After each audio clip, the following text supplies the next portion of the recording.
The three books that explain why civilization happened at all. Civilization looks inevitable only because we are standing inside it. Cities, governments, money, agriculture, armies, writing, religion, law, bureaucracy, class, debt, schools, borders, prisons, markets. Nations and empires now feel like the natural furniture of human life.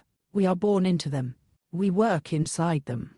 We measure success through them. We complain about them while depending on them. But for most of human existence, none of this was normal. The deeper question is not simply how civilization happened. It is why humans accepted the bargain at all.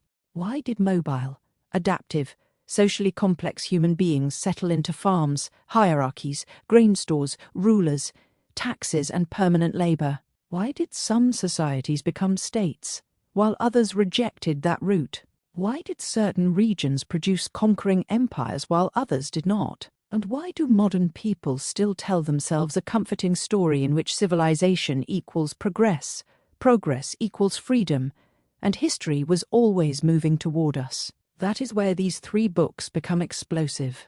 Yuval Noah Harari's Sapiens argues that humans rule the planet because they can cooperate through shared myths, imagined orders, and collective fictions. His official book description frames it around agriculture, money, religion, and the nation-state as core processes shaping humankind. Jared Diamond's Guns, Germs, and Steel explains civilization through geography, ecology, domesticated plants and animals, germs, technology, and conquest. Its publisher describes it as an examination of the rise of civilization through geographical and ecological factors. David Graeber and David Wengrow's The Dawn of Everything attacks the assumption that early human history moved in one simple line from primitive bands to farming, states, and hierarchy. Penguin describes the book as transforming our understanding of the human past and opening new ways to imagine freedom. Read separately, they are big history books. Read together, they become a fight over the origin of the world we still live in. Books covered. Sapiens, A Brief History of Humankind. Yuval Noah Harari, Guns, Germs, and Steel, The Fates of Human Societies. Jared Diamond. The Dawn of Everything, A New History of Humanity. David Graeber and David Wengrow. This article uses the supplied tailored multi-book synthesis engine and follows its emphasis on individual summaries, argument reconstruction, cross-book comparison, weaknesses, memory retention, and Spotify first readability. The big idea connecting these books. These books belong together because they all ask the same dangerous question from different angles. Why did human life become organized at scale? Harari's answer is cognitive. Humans became dangerous because they could imagine things together. Gods, states, money, laws, companies, and nations do not exist like rocks exist, but millions of people behave as if they do. That shared belief lets strangers cooperate in numbers no other animal can match. Diamond's answer is ecological. Some societies did not become globally dominant because their people were smarter, braver, or more advanced. They inherited geographical advantages, domesticable plants, domesticable animals, east-west landmasses, disease environments, food surpluses, and technological diffusion. Civilization was not evenly available. Graeber and Wengrow's answer is political and archaeological. They argue that the old story is too neat. Humans were not simply trapped by farming into hierarchy, nor were they helpless passengers on an evolutionary escalator. Many early societies experimented with different forms of freedom, authority, seasonal structure, urban life, and social organization. Together, the books reveal a deeper pattern. Civilization happened because humans combined imagination, surplus, environment, and organization. But it did not happen in one way, for one reason, or with one moral meaning. It was not destiny.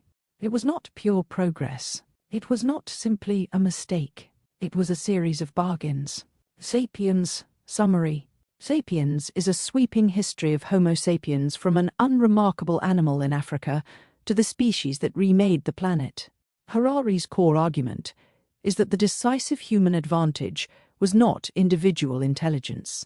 It was large-scale cooperation. Humans can cooperate flexibly in huge numbers because they believe in shared stories, gods, tribes, empires, money, nations, corporations, human rights and laws. The book is structured around major revolutions.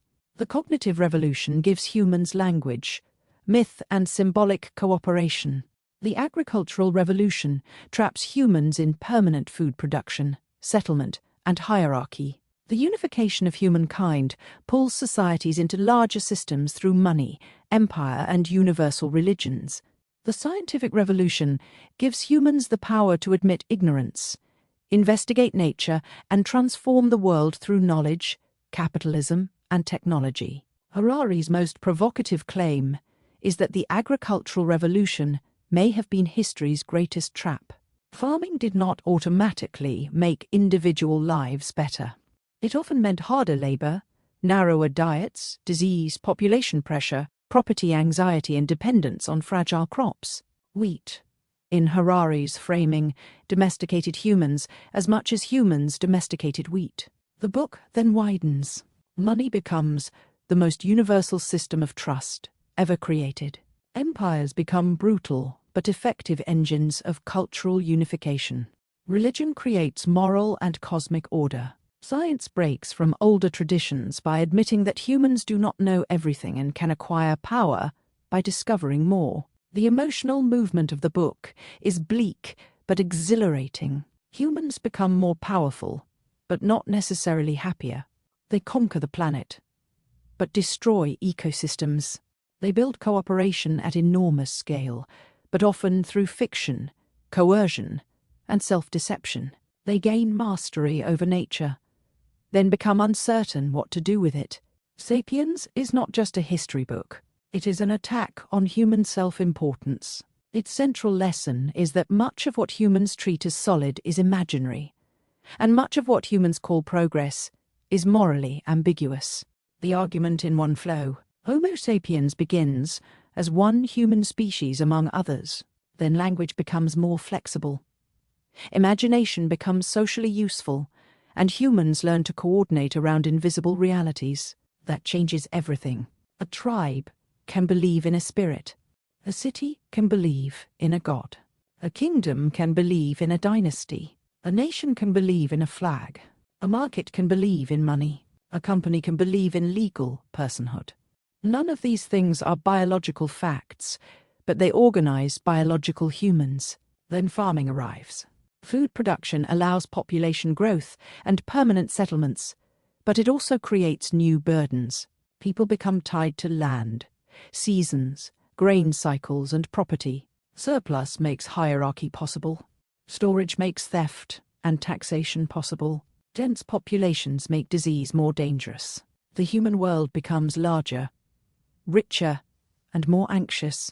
Over time, separate human worlds fuse. Money allows trust between strangers. Empires absorb difference into wider systems.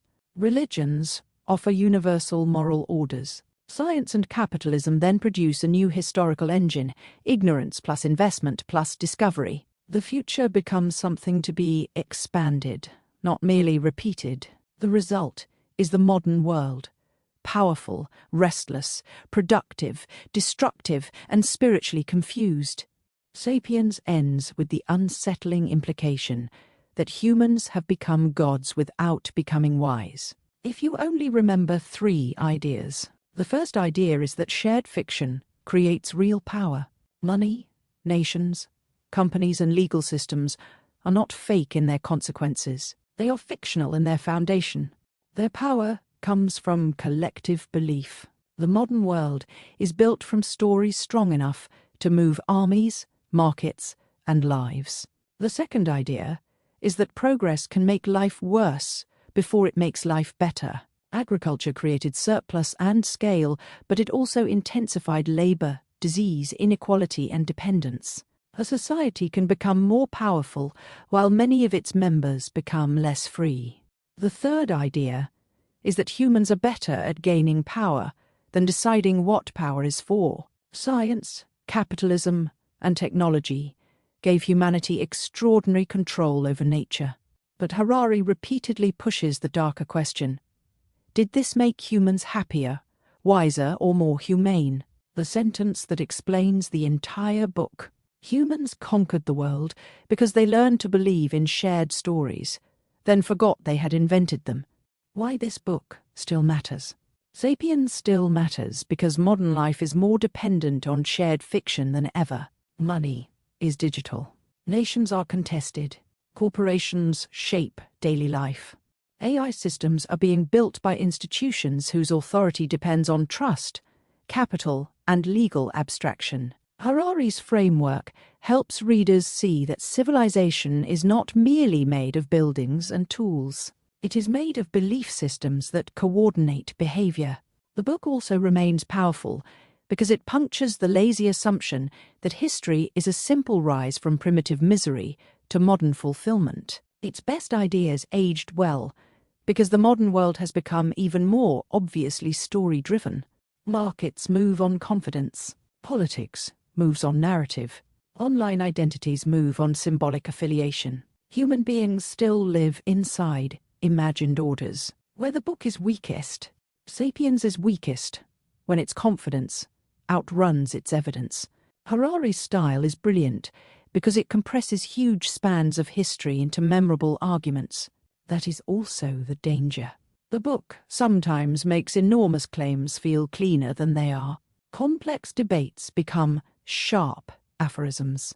Vast cultural differences can get flattened into a single elegant line. Its treatment of happiness is also provocative, but difficult to prove. Measuring whether hunter-gatherers, farmers, peasants, factory workers, and modern professionals were happier involves deep uncertainty. The book is best read as a grand interpretive lens, not as a final verdict on every historical question. Who should ignore this book? Readers who dislike sweeping generalization may find it frustrating. Specialists may object to its compression. Readers wanting archival detail, local complexity, or cautious academic qualification may find it too bold. It is not ideal for someone who wants a narrow history of one civilization, period, or region. But for readers who want the biggest possible map of human development, it remains one of the most gripping entry points. How this compares to Guns, Germs, and Steel. Sapiens begins inside the human mind. Guns, Germs, and Steel begins outside it. Harari asks how shared imagination made mass cooperation possible. Diamond asks why certain societies acquired the material conditions for conquest before others. They agree that racial explanations for global inequality are wrong. They also agree that civilization was not simply the triumph of superior people, but they differ in emphasis. Harari gives civilization a psychological engine. Diamond gives it an environmental map. Guns, Germs, and Steel summary. Guns, Germs, and Steel begins with one of the most important questions in modern historical writing. Why did some societies conquer others, rather than the other way around? Diamond's answer rejects racial superiority. He argues that the broad pattern of global history was shaped by geography and ecology. Some regions had more domesticable plants and animals. Some had land masses that made crops, animals, and technologies easier to spread. Some developed dense farming populations earlier, which led to political complexity, writing, technology, germs, and military power. The book's central contrast is not between intelligent and unintelligent peoples. It is between different environmental starting positions. Eurasia had major advantages. It had more large domesticable mammals, highly productive crops, and an east-west axis that allowed agriculture and innovations to spread across similar latitudes. By contrast, the Americas and Africa faced more north-south ecological barriers, making diffusion harder across climate zones. Food production is the first domino. Agriculture supports larger populations. Larger populations support specialists. Specialists produce technology, administration, writing, and organized warfare. Dense populations living with domesticated animals also generate epidemic diseases. Over time, societies exposed to those diseases develop partial immunities, while isolated populations remain catastrophically vulnerable. When Europeans expanded into the Americas and elsewhere, they brought not just weapons, but microbes, ships, writing, state organization, and military systems built over thousands of years of unequal development. The title's three forces are therefore symbolic. Guns represent military technology. Germs represent biological consequences of dense agrarian life. Steel represents tools, weapons, and technological accumulation. Behind all three sits geography. The emotional force of the book is its moral reversal.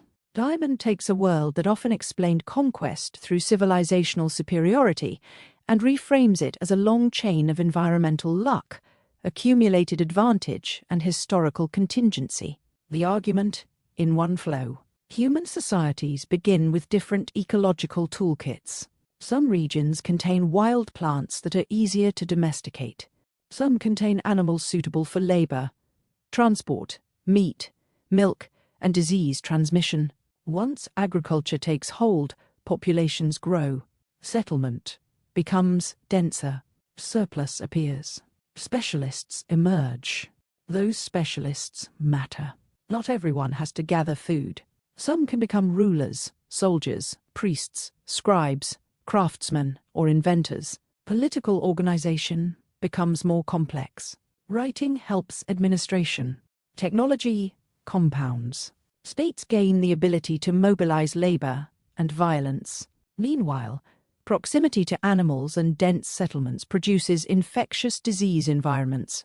These are devastating, but populations repeatedly exposed to them acquire forms of resistance over generations. When societies shaped by these forces encounter societies without the same disease exposure, military technology or state organization, the result can be catastrophic. For Diamond, conquest is not explained by moral worth. It is explained by chains of geographical advantage turning into food, population, germs, weapons, ships, writing, and state power. If you only remember three ideas. The first idea is that geography becomes history. Mountains, crops, animals, climate zones, and continental axes are not background scenery. They shape what societies can produce, exchange, resist, and conquer.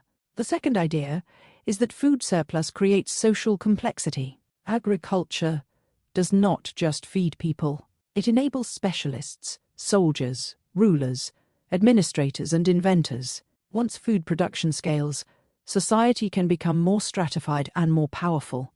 The third idea is that conquest often reflects accumulated advantage, not human superiority. By the time empires collide with smaller or less technologically equipped societies, the decisive differences may have been building for thousands of years. The sentence that explains the entire book. Civilization spread unevenly because geography handed some societies better starting materials for power. Why this book still matters. Guns, germs, and steel still matters because it attacks one of the ugliest assumptions in world history, that conquest proves superiority. Its framework is especially useful for understanding why inequality between societies can emerge without relying on racist explanations. Diamond's publisher notes that the book examines societal advances such as writing, religion, government, and technology while dissecting racial theories of global history. The book remains valuable because it forces readers to think in systems. A military victory may look like a battlefield event. Diamond asks what happened thousands of years before the battle, which crops existed, which animals could be domesticated, which diseases circulated, which technologies diffused, which administrative systems emerged.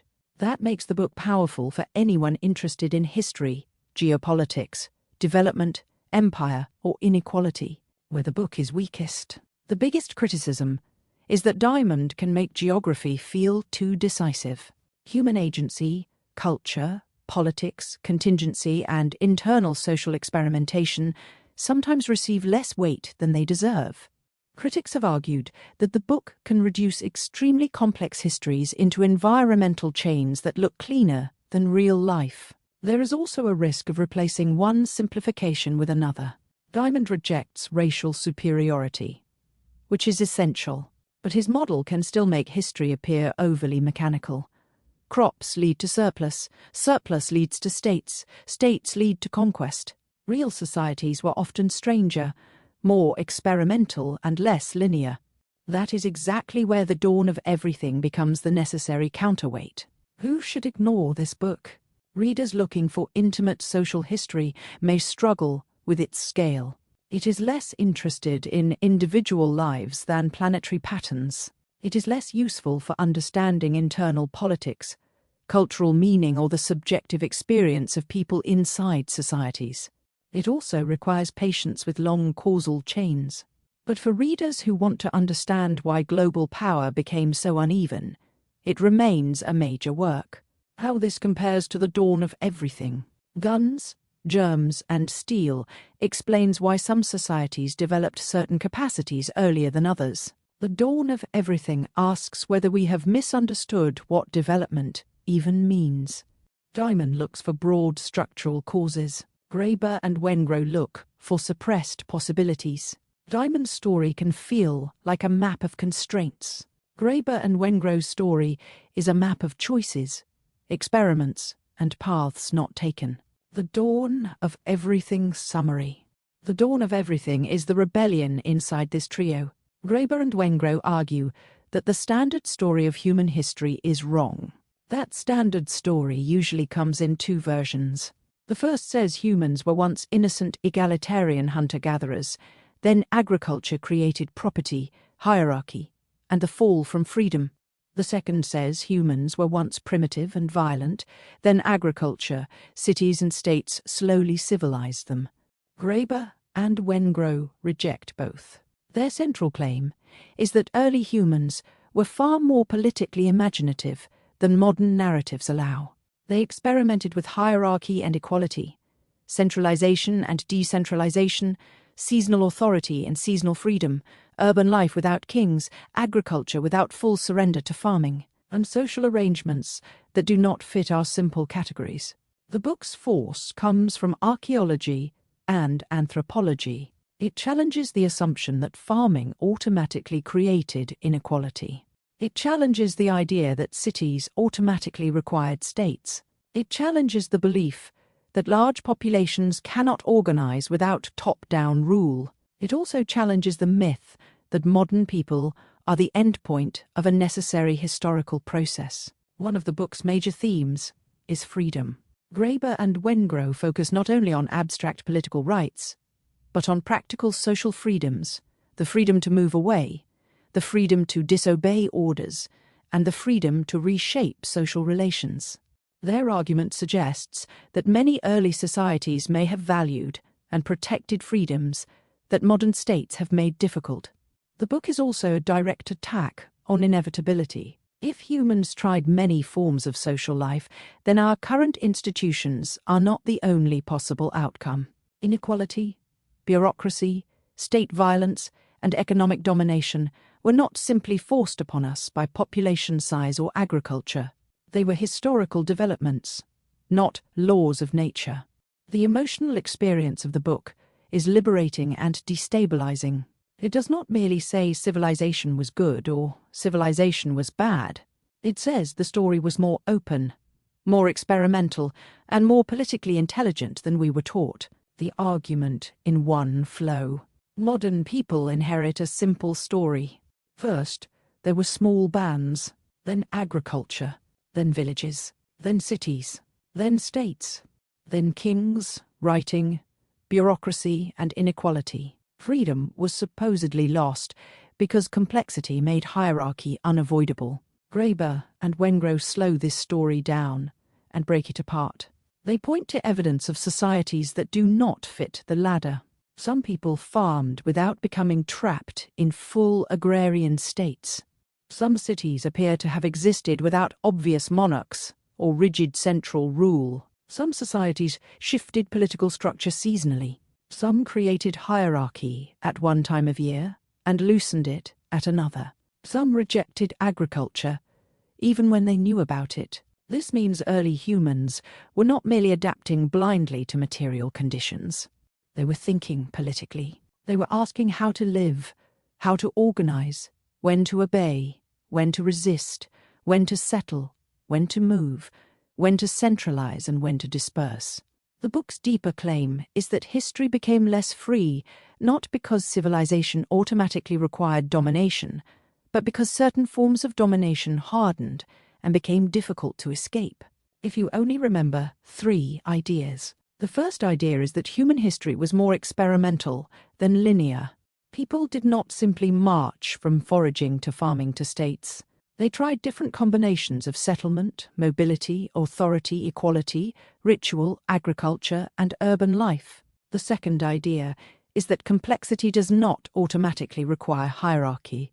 Large-scale organization does not always mean kings, police, bureaucracy, and permanent inequality. The past contains examples that make our assumptions look narrower than they should. The third idea is that freedom may depend on the ability to leave, refuse, and reorganize.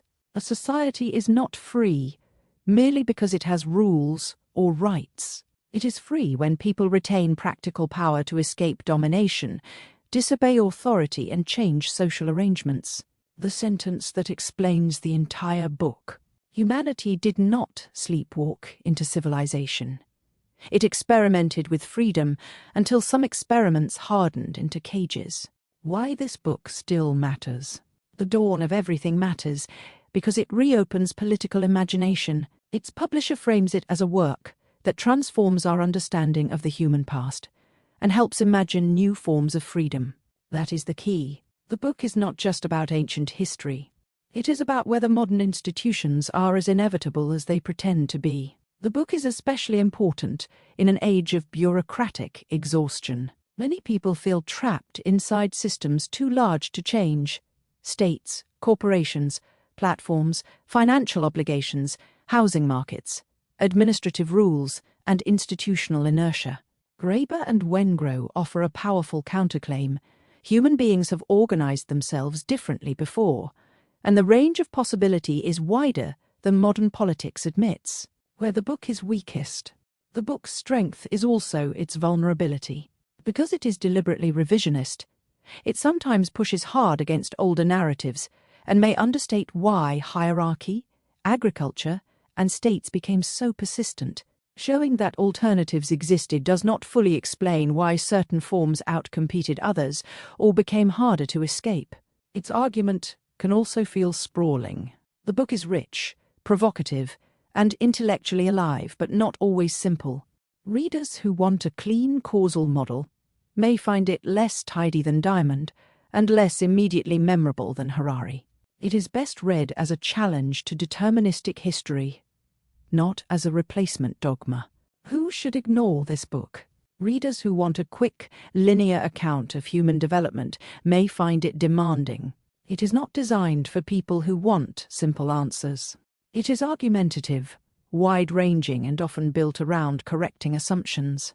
It suits readers willing to sit with uncertainty, complexity, and political implication. But for anyone interested in freedom, hierarchy, anthropology, archaeology, or the hidden possibilities of human organization, it is the most radical book of the 3. The common themes running through all these books. The first common theme is that civilization was not morally simple.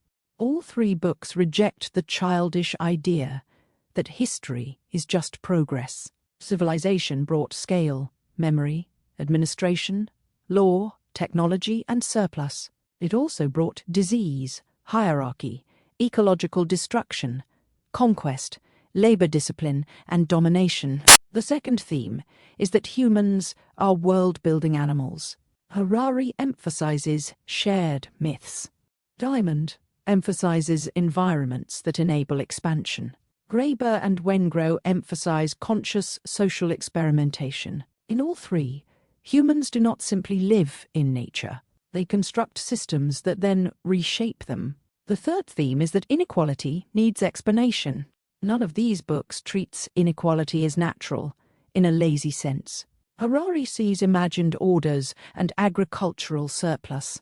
Diamond sees geography and accumulated advantage. Graeber and Wengrow see political choices that became hardened into structures. The fourth theme is that scale changes everything. Small groups can organize through kinship, memory, and direct relationship. Large societies require storage, symbols, coordination, trust, authority, or administration. The argument between the books is about whether scale must produce domination. The fifth theme is that modern people underestimate contingency. We look backwards and see inevitability. These books force the opposite conclusion. Human history could have gone differently at many points. The hidden pattern across all these books. The hidden pattern is that civilization begins when human beings solve one problem and accidentally create another. Shared myths solve cooperation, but create mass manipulation. Agriculture solves food availability, but creates labor traps and hierarchy. Geography enables surplus, but creates unequal global power. Cities enable scale, but create administration and control. States enable order, but reduce exit. Writing preserves memory, but strengthens bureaucracy. Money enables exchange, but abstracts human value.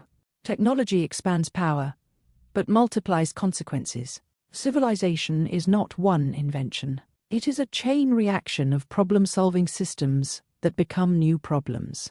That is the deeper revelation. Humans did not build civilization because they had a perfect plan. They built it because local advantages, useful myths, food systems, social experiments, and power structures kept compounding. Then the systems became larger than the people inside them.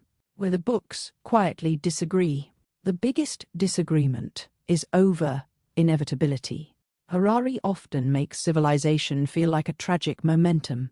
Once humans can imagine shared orders and farm at scale, the trap closes. Diamond makes the broad global pattern feel structurally driven by ecology. Graeber and Wengrow resist both forms of inevitability. The second disagreement is over agriculture. Harari treats agriculture as a major trap. Diamond treats it as the foundation of social complexity and geopolitical power. Graeber and Wengrow argue that farming did not produce one automatic social outcome, and that many societies related to agriculture in partial, flexible, or resistant ways. The third disagreement is over freedom. For Harari, freedom is compromised by myths we mistake for reality. For Diamond, freedom is constrained by geography and inherited advantage. For Graeber and Wengrow, freedom is a practical political capacity that some societies deliberately protected and others lost. The fourth disagreement is over what modern people should feel. Sapiens leaves the reader unsettled by human power. Guns, germs, and steel leaves the reader humbled by environmental luck. The dawn of everything leaves the reader angry that so many possibilities were erased from the story. What most people misunderstand about these books. People often treat Sapiens as a book about how clever humans are. It is darker than that. It is about how dangerous shared imagination can become when humans forget that their orders are invented. People often treat Guns, Germs, and Steel as a book saying geography explains everything. That is too crude. Its real value is not that geography explains every detail, but that long-term material conditions can shape historical possibility before individuals ever enter the scene. People often treat the dawn of everything as saying hierarchy is fake or civilization was unnecessary.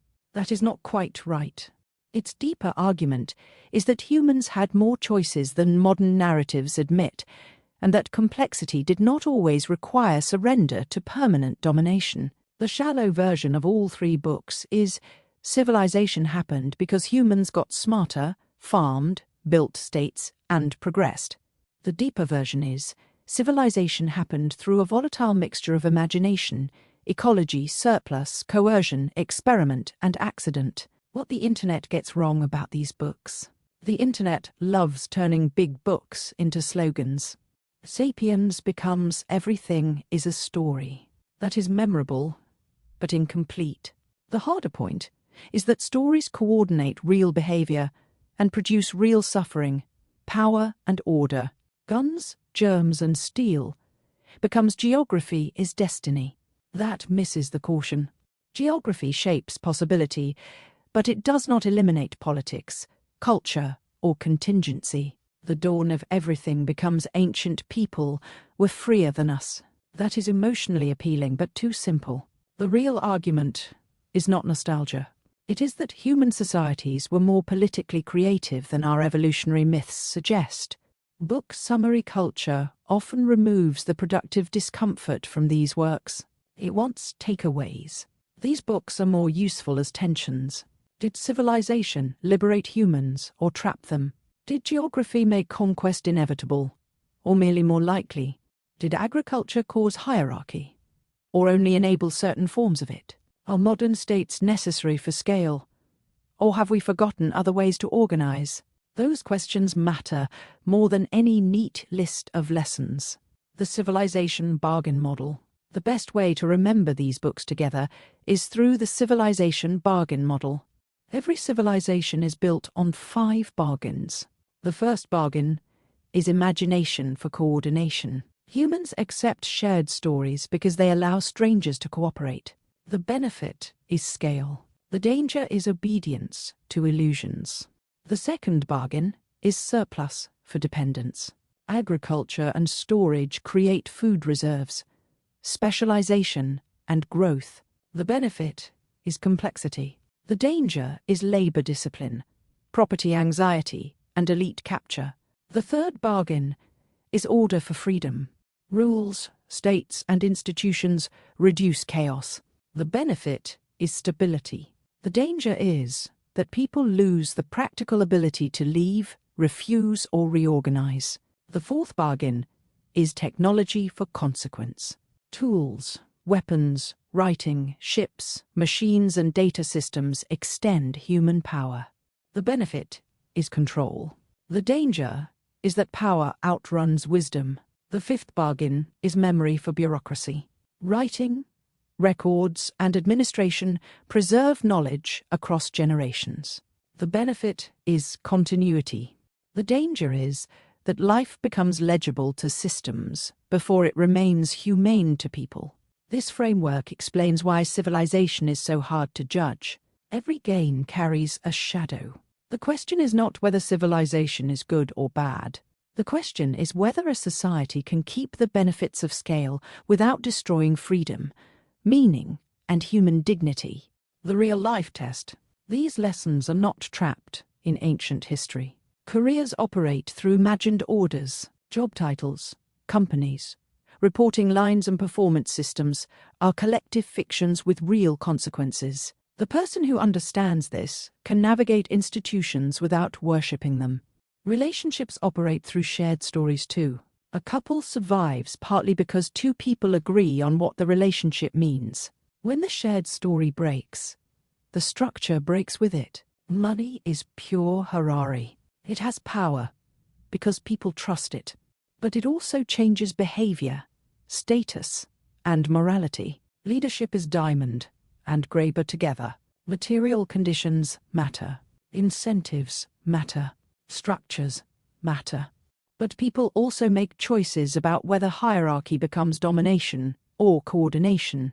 Risk management is the full trilogy. Ask what story people believe, what material conditions shape their options, and what freedoms are being lost as the system scales. That is the civilization question in everyday form. What bargain are you entering? What does it give you? What does it quietly take? How to apply these lessons without turning them into another self-help fantasy. Do not reduce these books to think bigger, or question everything. That is too vague. Start by identifying the imagined orders governing your life. Which institutions, titles, social expectations, or status games are you treating as natural when they are actually constructed? Then identify your material constraints. What is your geography? Not literally just land, but but your economic position, skills, network, health, location, obligations, and timing. Diamond's lesson is that starting conditions matter. Then identify your freedoms. Can you leave? Can you refuse? Can you renegotiate? Can you change the structure? Graeber and Wengrow's deepest practical test is whether freedom exists in behavior, not just language. Finally, inspect the bargain. Every system gives and takes. A job gives income and status, but may take time and autonomy. A city gives opportunity, but may take space and calm. A platform gives reach, but may take independence. A relationship gives intimacy, but may take certain freedoms. A state gives order, but demands compliance. The mature move is not to reject all systems. It is to stop entering bargains unconsciously. Which book should you read first? Best entry point, Sapiens. Start here if you want the most readable, gripping, and memorable overview.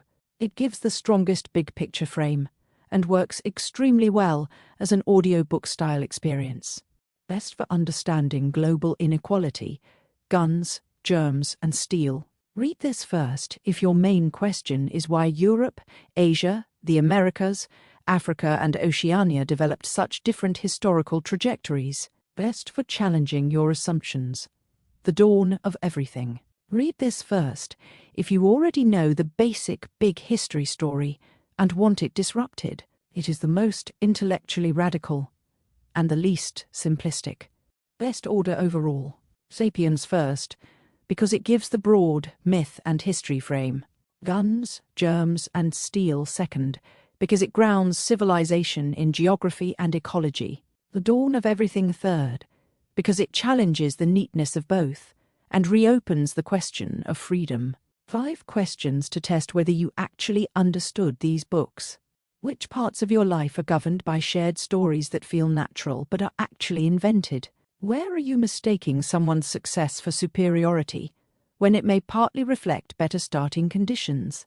What freedoms have you traded for stability, status, money, or belonging? Which systems in your life began as tools but now behave like cages? If civilization is a bargain, which bargain would you renegotiate first? The final lesson. Civilization happened because humans discovered how to scale belief, food, power, memory, and organization. That made us extraordinary. It also made us vulnerable to our own creations. Sapiens shows that humans live inside stories. Guns, Germs, and Steel shows that those stories do not unfold on equal ground. The Dawn of Everything shows that the ground was never as narrow as we were told. The final lesson is brutal, but useful. Civilization was not the moment humans became free from nature. It was the moment humans built systems powerful enough to protect them, organize them, deceive them, enrich them, trap them, and outlive them. The question now is not why civilization happened. The question is whether we are still capable of choosing what it becomes.